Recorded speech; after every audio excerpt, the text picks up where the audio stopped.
te balandi ya www.masoloyasika.com. Mbote na bino nyonso bisika oyo bozwami ezala boza na Amerique, na Afrique, na Europe, partout na mokili mobimba ba mbote na bino. Lelo na ye kolobela likambo oyo meeting oyo ezali le 15 septembre oyo 2015 na kati ya Congo. Na kolobela meeting oyo pourquoi? Parce que to monaki ba papa na biso ba fayulu to monaki bato INC ba bimina balabala ndenge bozali kolanda ba image oyo mais to monaki présence ya caméra te. To monaki na kati ya libanda wana te o ba bimaki balobaki te ba panja sango et pas ya peuple congolais. Pour baza contre dialogue. Nani koloba boye. Likambo oyo etali dialogue. Ndenge ba papa na biso bazali ko expliquer na vidéo oyo balobi nini. Alors, ba congolais nyonso bazwa ba carte d'électeur. Il faut bazwa ba carte na bango ko te ba pona mutu ya ni. Obi bilenge baza epele na mboka na biso. Alors balobi ete ba bilenge baza ba carte d'électeur ba mboka ko la tête surtout bi non. Il faut un enrôlement pour bilenge yo par exemple pour 18 ans na 2011 lelo ko 18 ans il faut qu'on Yami Baye Toboyi, troisième mandat à Joseph Kabila. Avec deux mandats naïe et coquille. Avec deux mandats naïe et coquille. Moyen de permettre à Kendeli sous à 5 à troisième mandat exacté. Donc dialogue, il y a comment ça. Ils ont bien des musiciens, ils ont bien des chefs coutumiers. Dialogue politique, quand ça n'a pas dit, au commission de fin mandat. C'est là au Kendeli. Au Banda, sénateur à vie, sur l'Ingosa va marcher d'ailleurs, à Tramonta d'ailleurs, ancien président à Yewana. Et concerné les combattants na nini? Bango baboyi dialogue oyo balingi ete bakende na ba élection. Baboyi dialogue, mais balingi bakende ba élection. Alors relation oyo ya yo combattant, résistant. Na élection n'a rien à voir. Alors meeting na bango na ebité ce que ba mususu ba comprendre yango meeting ezali ete ba kende ko expliquer peuple congolais que dialogue balingi yango te balingi élection. Alors yo mobundeli ya mboka etali yo na nini? Ba papa na biso balobi ete bazali ko pesa plutôt bazali contre dialogue. Balingi ete Kabila azala sénateur à vie.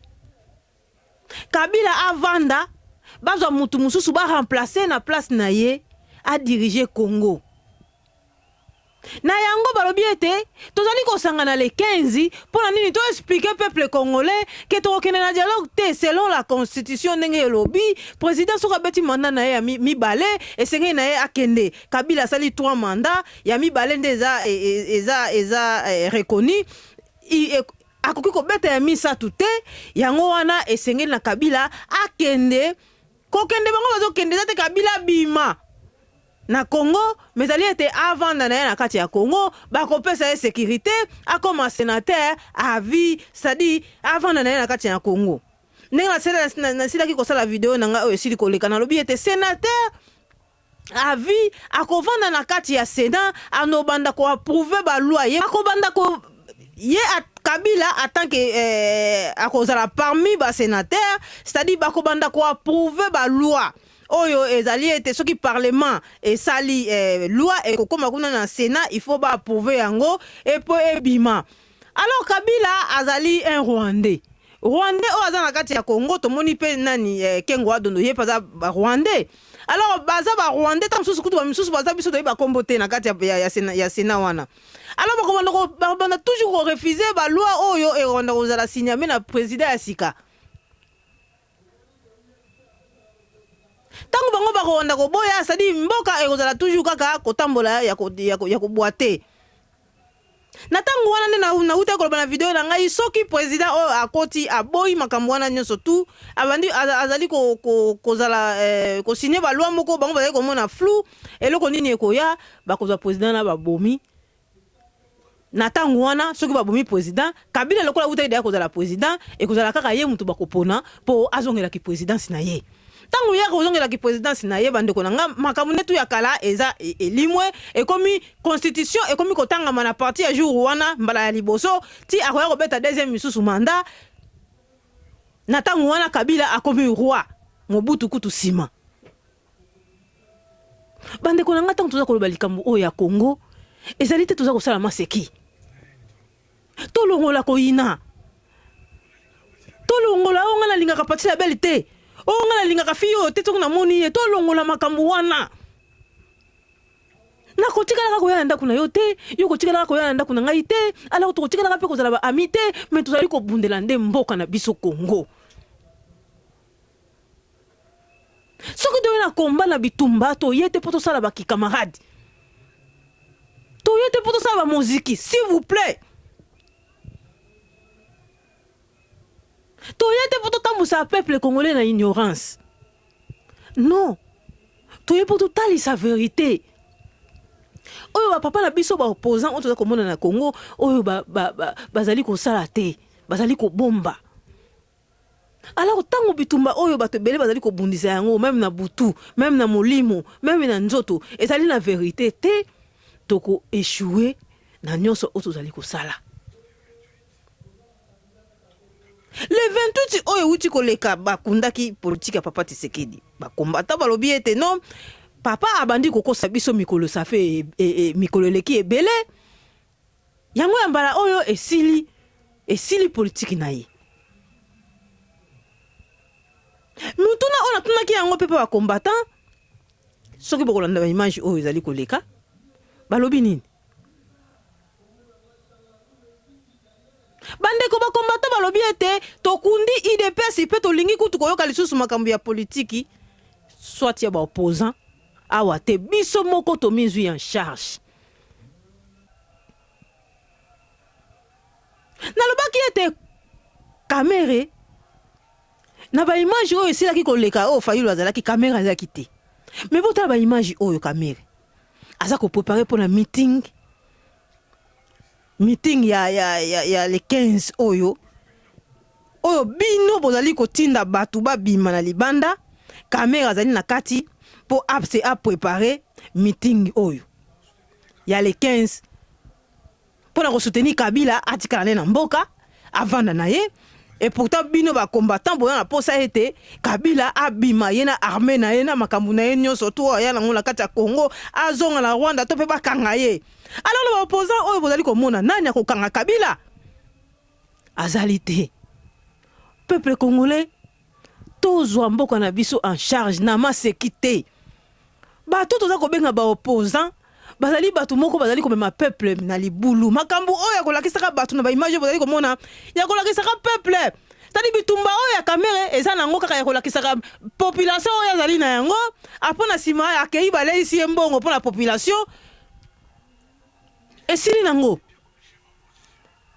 kamera jeni na sali IDPS te jeni ni kamera asali IDPS te lelo IDPS ekiti pona kamera IDPS lelo ekiti komi pona kamera tala yona na kini na batebeli azo prépara comme chef opposition yaza na liboso ba Fayulu ba congolais tout bozo mona o ba opposant soit disant ba opposant bana misala ba rwandais botika makambo wana bozwa mboka na bino na maboko par la force soki kimi ezali ana diaspora nzambe bakotia biso maboko tokozwa solution ya bien mituna biso bolimbisi mituna biso ekosala mais soki tolanda kaka ba distraction ezoleka na Congo na ba opposant o bazali kosala biso tokobeta lisusu 5 ans bandeko na ngai tokozwa solution moko te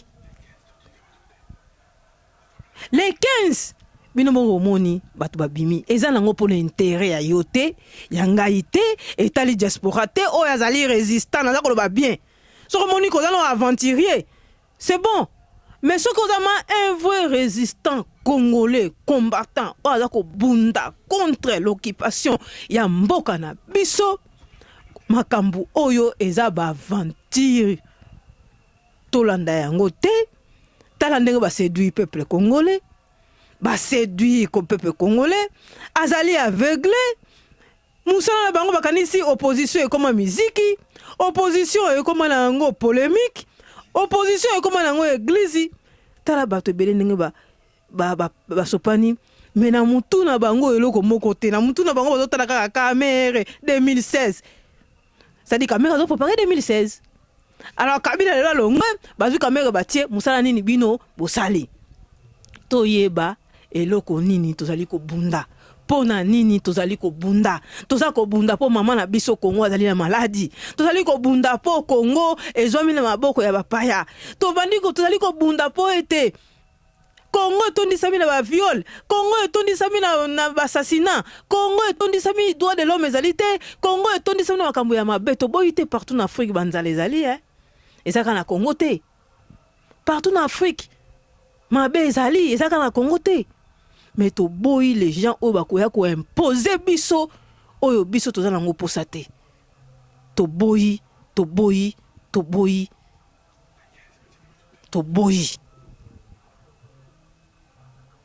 yango likambo na yeki nango ya koluba.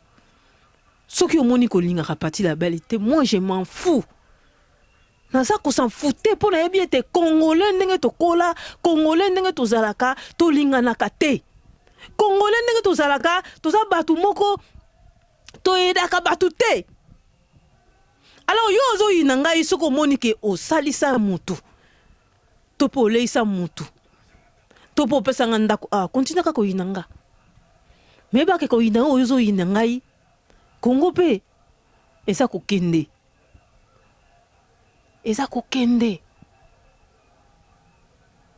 Vraiment si j'ai naki nango pona bande kona biso soi-disant ba papa na biso ba opposa ba mokia ba nini zota neza na batu mususu bazotanga kombo ya mokia papa mokia bimisa batu mais vous posez na liboma. Mokia c'est homme d'affaires, mokia c'est un homme d'affaires. Aza homme d'affaires, ce n'est pas un politicien. Faut mon kaka congolais tout dans l'esprit ba musicien, c'est-à-dire bazo soutenir batu inconsciemment. Ayo na pona intérêt na ye a récupérer bandako na ye o ba botola bino moni image Laurent Désiré Kabila kalandenga ndeko sambisa bato mobutu o bazalaki bato mobutu o bayaki pona na nini bato mobutu o baboyaki kokima pona bomengo na bango o bazalaki na ngona Congo. Alors bato wana ils sont prêts à ya kosala nyonso po batika la kaka pona bomengo na bango yango mokia azo sala. C'est un aventurier, peuple congolais. Na diaspora awa, to luka un vrai résistant. To luka mutu oyo aza vraiment que non akokufa pour le peuple. O aza ke azo même peuple ayebi ete ngala peuple soki peuple kokufa ngai pe na kokufa.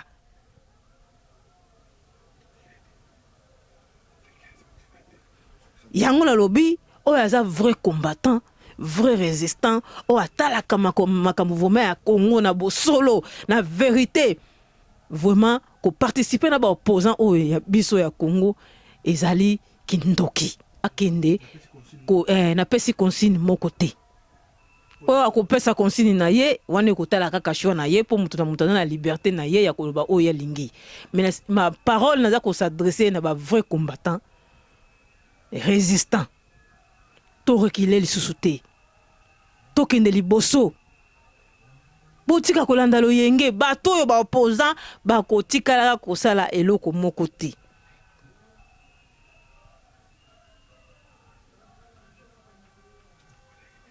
Wana daki message audio ya ngai Pati la Belle nasali pour nous faire comprendre ba oyo vraiment bazali ko comprendre te. Lelo tozali le 13 septembre 2015. Merci.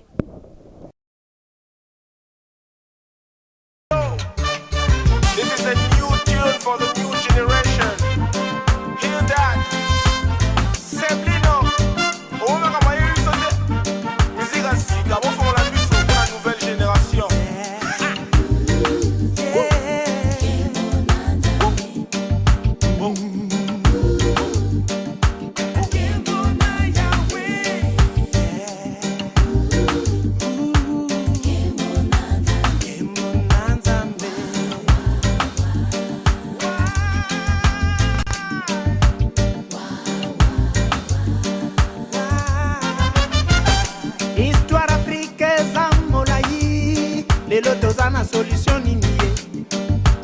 banda basi nango bebe tokoli nango kokufa kutu nyama na zamba te mpona ngai na boyi kozala na nsima ya oyo nde ya babilone nalobi twendo yoyoyoyoyoyo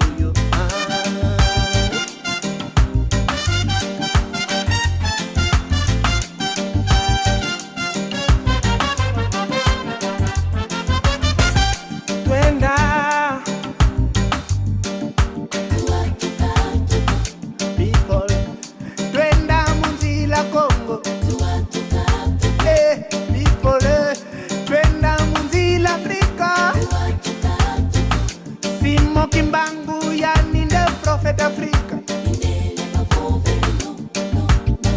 Sima utoko Simo ya mpadi Lumumba ya ni mwana koko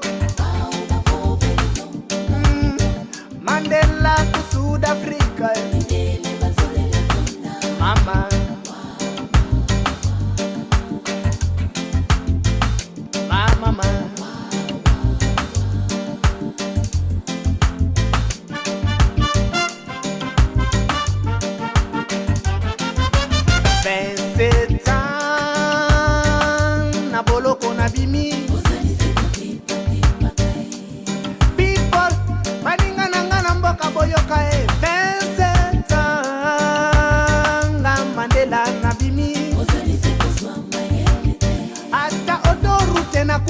atanda komoko bosalite 27 ans na boloko na bimi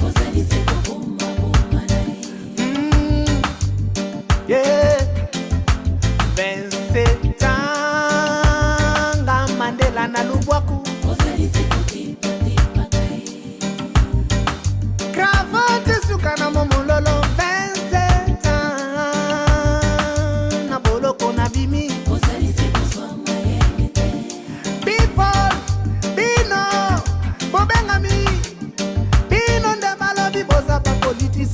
boye mandenge ya kota musaka Kongo boye mandenge ya kota musaka Afrika sombile kisengelanga